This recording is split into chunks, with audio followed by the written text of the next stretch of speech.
गणेशाय नमः। बोलो शंकर भगवान की जय। प्यारे भक्तों, आज मैं आपको 16 सोमवार की व्रत कथा सुनाती हूँ। ध्यान से सुनना, यह कथा बहुत सुंदर है। मृत्यु लोक में विवाह करने की इच्छा करके एक समय श्री भूतनाथ महादेव जी माता पार्वती के साथ पधारे। वहाँ वे भ्रमण करते करते विदर्भ देशांतर्गत अमरावती नाम की अति रमणीय नगरी में पहुँचे। अमरावती नगरी अमरापुरी के सदृश सब प्रकार के सुखों से परिपूर्ण थी। उसमें वहाँ के महाराज का बनाया हुआ अति रमणीय शिव जी का मंदिर था। उसमें भगवान शंकर भगवती पार्वती के साथ निवास करने लगे। एक समय पार्वती ने प्राणपति को प्रसन्न देख के मनोविनोद करने की इच्छा से बोली, हे महाराज, आज तो हम तुम दोनों चौसर खेलें। शिव जी ने प्राणप्रिया की बात को मान लिया और चौसर खेलने लगे। उस समय इस स्थान पर मंदिर का पुजारी ब्राह्मण मंदिर में पूजा करने को आया। माता जी ने ब्राह्मण से प्रश्न किया कि पुजारी जी, बताओ कि इस बाजी में दोनों में जीत किसकी होगी। ब्राह्मण बिना विचारे ही शीघ्र बोल उठा कि महाराज की जीत होगी। थोड़ी देर में बाजी समाप्त हो गई और पार्वती जी की विजय हुई। अब तो पार्वती जी ब्राह्मण को झूठ बोलने के अपराध के कारण शाप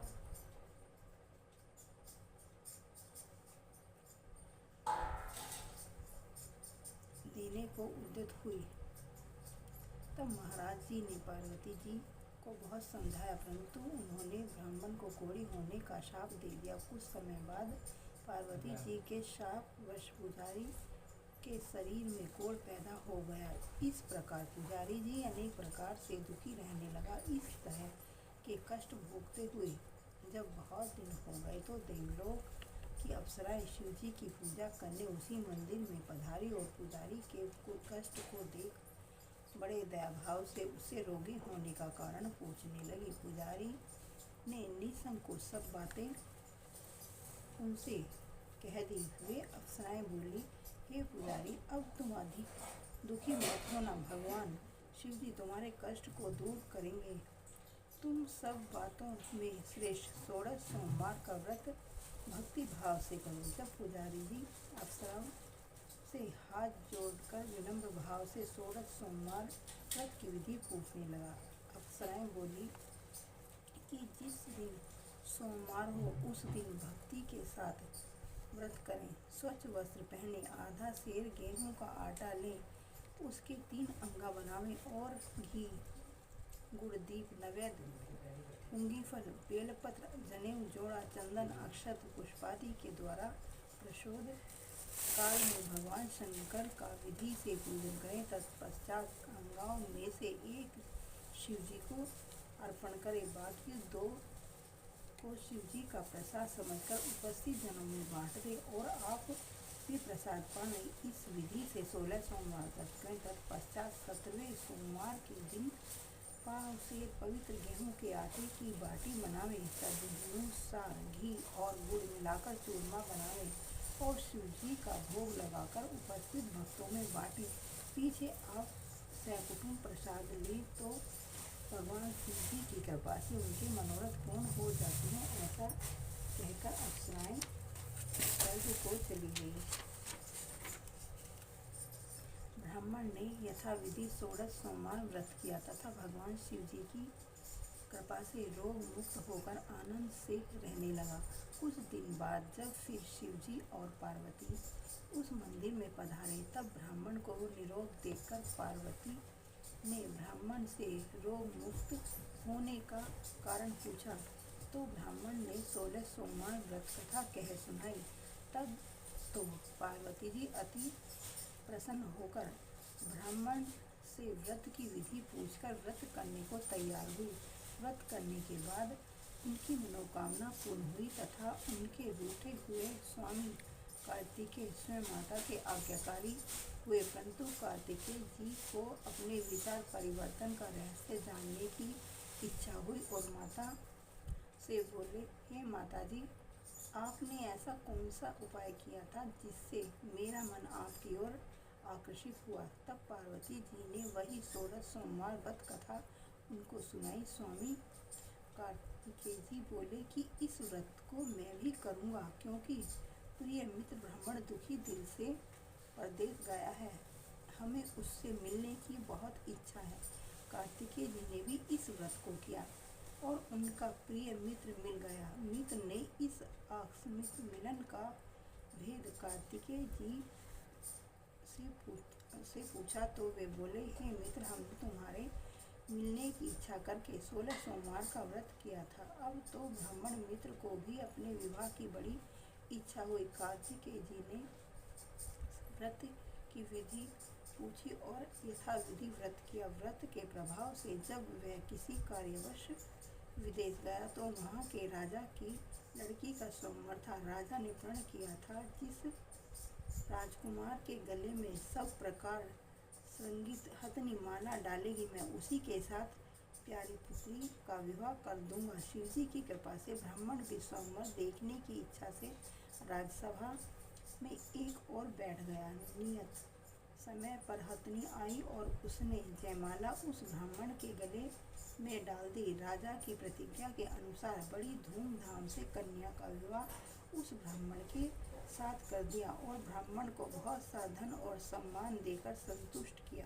ब्राह्मण सुंदर राजकन्या पाकर सुख से जीवन व्यतीत करने लगा। एक दिन राजकन्या ने अपनी पति से प्रश्न किया, हे प्राणनाथ, आपने ऐसा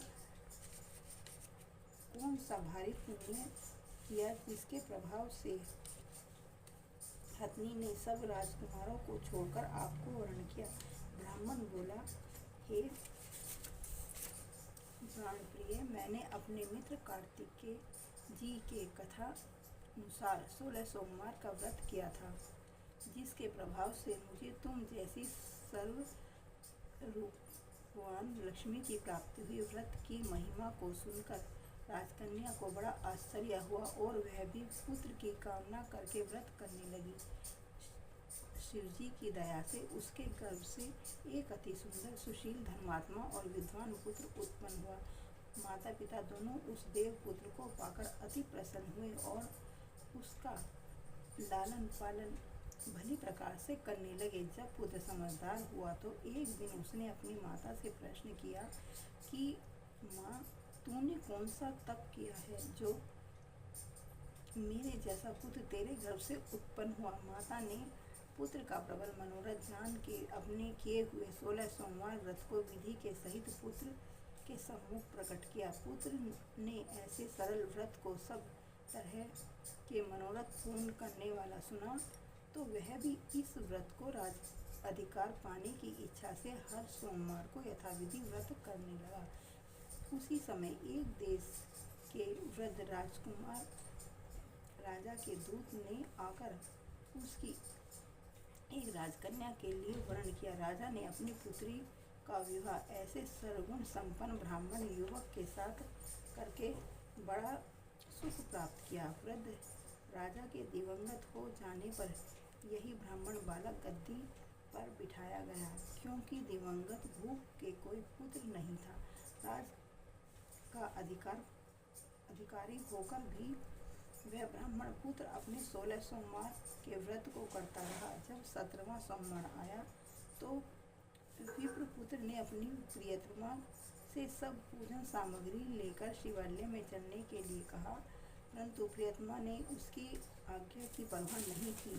दासियों द्वारा सब सामग्रियाँ शिवालय भिजवा दी और आप नहीं गई। जब राजा ने शिवजी का पूजन समाप्त किया तब एक आकाशवाणी राजा के प्रति हुई। राजा ने सुना कि हे राजा, अपनी इस रानी को राजमहल से निकाल दे, नहीं तो तेरा सर्वनाश कर देगी। वाणी को सुनकर राजा के आश्चर्य का ठिकाना नहीं रहा और तत्काल ही मंत्र में आकर अपने सभासदों को बुलाकर पूछने लगा कि हे मंत्रियों, मुझे आज शिव जी की वाणी हुई है कि राजा तू अपनी इस रानी को निकाल दे, नहीं तो ये तेरा सर्वनाश कर देगी। मंत्री आदि सब बड़े विस्मय और दुख से डूब गए, क्योंकि जिस कन्या के साथ राज मिला है राजा उसी को निकालने का जाल रचता है। ये कैसे हो सकेगा? अंत में राजा ने उसे अपने यहाँ से निकाल दिया। रानी दुखी हृदय से भाग्य को कोसती हुई नगर के बाहर हुई, बिना पद त्राण, फटे हुए वस्त्र पहने, भूख से दुखी धीरे धीरे चलकर एक नगर में पहुंची। वहाँ एक बुढ़िया सूत काटकर बेचने को जाती थी। रानी की वर्ण दशा देख बोली, चल तू मेरा सूत बिकवा दे, मैं वृद्ध हूँ, भाव नहीं जानती। ऐसी बात बुढ़िया की सुन रानी ने बुढ़िया के सर से सूत की गठरी उतार अपने सर पर रखी। थोड़ी देर बाद आंधी आई और बुढ़िया का सूत पोटली के सहित उड़ गया। बेचारी पछताती रह गई और रानी को अपने पास से दूर रहने को कह दिया। अब रानी एक तेली के घर गई तो तेली के सब मटके शिव जी के प्रकोप के कारण चटक गए। ऐसी दशा देख तेली ने रानी को अपने घर से निकाल दिया। इस प्रकार रानी अत्यंत दुख पाती हुई सरिता के तट पर आ गई तो सरिता का समस्त जल सूख गया। तत्पश्चात रानी एक वन में गई। वहां जाकर सरोवर में सीढ़ी से उतर पानी पीने को गई। उसके हाथ से जल स्पर्श होते ही सरोवर का नील कमल के दृश्य जल असंख्य कीड़ों में गंदा हो गया। रानी ने भाग्य पर दोषारोपण करते हुए उस जल को पान करके पेड़ की शीतल छाया में विश्राम करना चाहा। वह रानी जिस पेड़ के नीचे जाती उस पेड़ के पत्ते तत्काल ही गिरते गए। वन सरोवर जल की ऐसी दशा देखकर गौ चराते वालों ने अपने गुसाई जी से, जो उस जंगल में स्थित मंदिर में पुजारी थे, कही। गुसाई जी के आदेशानुसार ग्वाले रानी को पकड़कर गुसाई जी के पास ले गए। रानी की मुख कांति और शरीर की शोभा देख गुसाई जी जान गए यह अवश्य ही कोई विधि गति की मारी कोई कुलीन अबला है। ऐसी सोच पुजारी जी ने रानी के प्रति कहा कि पुत्री, मैं तुमको पुत्री के समान रखूंगा, तुम मेरे आश्रम में ही रहो, मैं तुमको किसी प्रकार का कष्ट नहीं होने दूंगा।